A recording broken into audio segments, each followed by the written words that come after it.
It's from the Oracle of the Rushing Winds. I'm your Oracle of Swords with your daily for Venus's Day. It's Friday, 18th of April. Born on a Friday. I'm ever so grateful for our energetic exchange and connection. I ask that our guides of the highest, most brilliant, divine white light protect us as I interpret for your daily. I do have the Oracle, the Dreamscape Oracle from yesterday.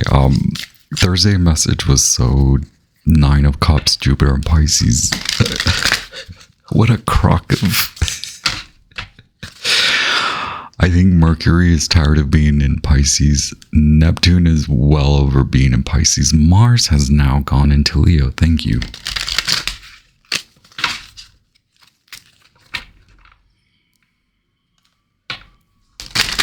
One oracle for your day. There we are. We have the Death Mother. This one does come up often. Scorpio energy. Just following yesterday's intense Pisces energy, we do have the Knight, which is about incorporating shadow. And then we have Death Mother, which is about never shying away from the dark, but to honor which aspects of your shadow you have left in the dark. Your shadow does follow you, especially if you are a light worker, if you are a light emitter, if you are a conduit or anyone who is spiritually aligned with any faith-based belief systems. You will be constantly put on trial, meaning you will be tested, you'll be pop quizzed, you will be popped by your angelic guides, you will be guided by your spiritual guides, especially your brilliant, wise, sage ancestors, to leave that which does not serve you, to honor that there's a bigger golden treasure at the end of this hard road, okay? But first, it's acknowledging that, yeah, it's been tough. And yes, there are other folks around you that have it better or have it worse. Should you rely on that to be your decisive factor? No, it's more so about looking at where you can take a step to move on from a lot of this wishy-washy. Maybe you are not even considered a wishy-washy person or anything like that, but maybe it's about complacency, having become too lackluster, having lost a lot of your shine. Now it's time to polish up, and a lot of it is about just moving on or acknowledging that there is a transformation at hand, or maybe it is acknowledging that you've been through something really exhausting and transformative for finally that kind of energetic push and momentum to shove you in a good way, right? In an honest forward movement, forward momentum, not to cause any more disheveling or upsetness. And Mercury in Aries is really about moving you ahead. It's a lot about up here, the head. So yeah, you could be experiencing a lot of like, I give up because this is so headache inducing and I'm tired of answering to people. So answer to who you have to, right? Because there may be a lot about like not wanting to answer because of how frustrated or how much headaches people cause you, right? And it could be a lot too about looking at where you become frustrated, where you start mouthing. And we all have a right to. I believe as a spiritual person, you should mouth off. You should get caught up. You should tug a little bit. Make sure it's snatched and tight, right? But you might get caught up. It's a risk.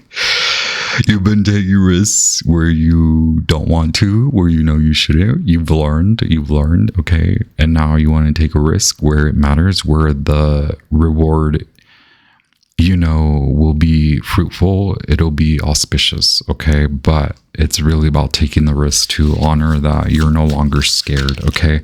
And it's more so take the risk that means you're not scared. Were you scared? Were you scared of the dark as a child, and now you're a full-blown adult, and it's like you can take a flashlight there with you?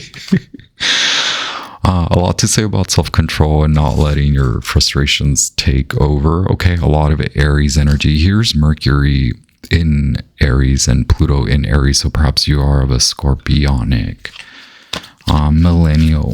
Are you a millennial? We're all looking at you, millennials. We're looking at you to teach us how to vote, teach us how to dress, teach us how to speak, teach us how to love our inner child, teach us how to not be loose and sleeping around with everyone, even if you're that millennial who does that, Scorpio. I'm kidding. God, I'm full of it this week. Yeah, are you a diamond in the rough? Are you tired of being the diamond in the rough, and now you do want to polish, like I said in the beginning of the reading? This is all about you. Here, once again, we have Pluto, and now we have these two big bad boys, Pluto and Uranus, both asking you to get on with it, even if you are a Scorpio, even if you do have only short attention span for your lovers. Like you've kind of lost many real ones along the way. You've even lost friendships along the way because they don't want to honor this bad behavior, or maybe this is you no longer honoring any folks treating you poorly. And yes, I was seemingly talking a bunch of BS, but here we have a Scorpio. So am I talking BS? No, I'm reading cards, and I'm a psychic oracle of the rushing winds, channeling through the Oracle of Swords. Okay. Wow. More clarity, please. And here we have a Libra in vibration, being very decisive, speaking up only when you have to, making decisions. Maybe perhaps people have taken on decisions that count you out, leave you out, where you thought you were going to have full control and full reign. You no longer are allowed there. You have been given the message that they're exiting your life, or you are also exiting their life, right? A lot of independence here. Libra and Queen and Shadow of Virgo, or just later Deacon of Virgo, knowing that you have to take care of yourself, your body, your mind, your spirit. Right now, spirituality or holistic health comes before anyone else. Anyone else's like mentality, anyone else's like inability to speak up. Perhaps this queen, whoever they are, no matter their gender, is tired of this kind of attitude of like, it's there for me to take when I want, or it's there for me to have when I want. This Queen of Swords has asserted more self-control, and they have learned how to polish themselves and not allow in them taking on these awful relationships. They're no longer there because they've learned. Okay, wow, karma. Talk about it. Someone's getting left out. Someone's taking on their path, their role. Someone is honoring their karmic lesson, while the other one, I suppose, maybe they're getting taught many a lesson. They're honoring that they also have a lot of karma to deal with, and if they don't come to figure it out, then will they continue to be exalted in the spiritual realm? Maybe if they do honor that they've been operating in a very dark kind of, dare I say, demonic, dark, magical way. Okay, well, now the light is cast on their ways. So the Queen of Swords is on their way out. Wow. The Eight of Wands says, yes, this is going to happen fast, because the Queen of Swords has made a very independent decision based in self-control, no longer giving into this masculine vibration of hocus pocus, gaslight, magic. You once were very blind. Now you are extremely effing blessed. Love to see it, okay? Even in the dark, now you come to light because you have honored your shadow.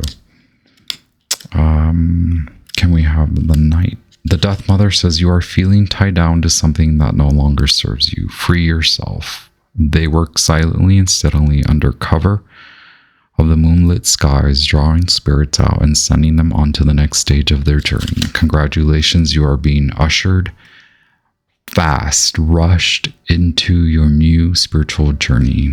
Congrats, I applaud you.